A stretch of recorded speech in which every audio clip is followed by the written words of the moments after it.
بسم اللہ الرحمن الرحیم۔ السلام علیکم ورحمۃ اللہ وبرکاتہ۔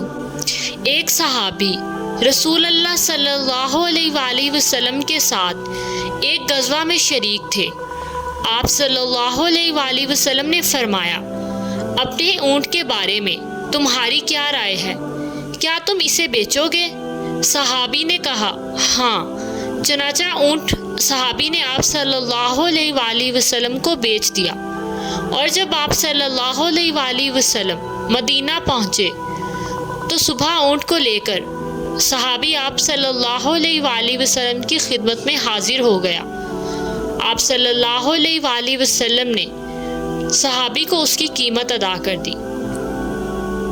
نبی صلی اللہ علیہ وآلہ وسلم نے فرمایا، جو کوئی لوگوں کا مال قرض کے طور پر ادا کرنے کی نیت سے لیتا ہے تو اللہ تعالیٰ بھی اس کی طرف سے ادا کرے گا، اور جو کوئی نہ دینے کے لیے لے تو اللہ تعالیٰ بھی اسے تباہ کر دے گا۔